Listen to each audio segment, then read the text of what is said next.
J'ai acheté 160 actions Medical Property Trust pour un prix moyen de 8,44 $, soit plus de 1300 $ pour les 160 actions, et cette action a perdu la moitié de sa valeur.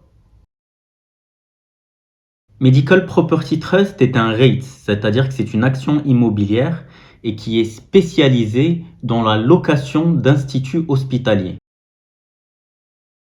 Ce qui explique la chute de cette action est le nombre de problèmes rencontrés. Tout d'abord, l'un de ses plus gros clients a rencontré des problèmes de liquidité et n'a pas pu payer ses locations. Ensuite, il y a eu le contexte économique. À cause de la crise et de l'inflation, les taux d'intérêt ont augmenté et donc les entreprises immobilières sont moins en mesure de faire des crédits, ou bien lorsqu'ils font des crédits, ces crédits leur coûtent beaucoup plus cher. Or, les entreprises immobilières s'endettent pour se développer. C'est donc dans ce contexte que Medical Property Trust a vu son chiffre d'affaires stagner et surtout ses liquidités baisser.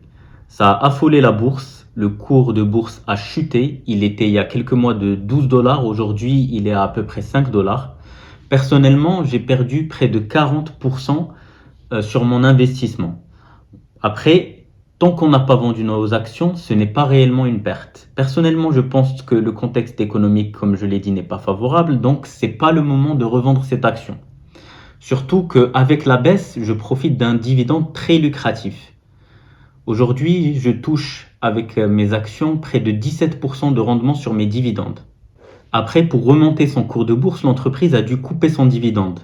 C'est-à-dire que son dividende était trimestriel et il était par trimestre de l'ordre de 0,29 $, et il a été divisé de près de moitié, il est passé de 0,29 à 0,15 $ par action et par trimestre, soit 0,6 $ par action et par an.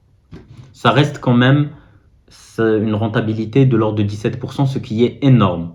Mais on n'est pas à l'abri d'une deuxième coupure de dividende ou d'une deuxième réduction de dividende.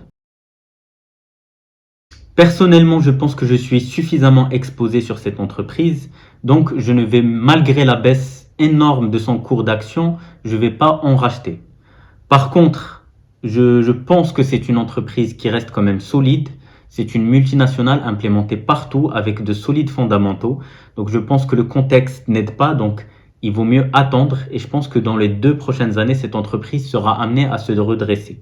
D'ici là, je continue à toucher un dividende qui est énorme. Sur cette année, j'ai touché plus de 100 € de dividendes de cette entreprise. Donc ça me permet de patienter tranquillement avec des rentes passives qui rentrent. Et surtout, ce qu'il faut comprendre, c'est qu'en bourse, tant qu'on n'a pas vendu une action, on ne perd pas ou on ne gagne pas d'argent. On réalise une plus et une moins-value à la revente. Donc c'est pas parce que le cours d'une action a chuté qu'il ne va pas réaugmenter.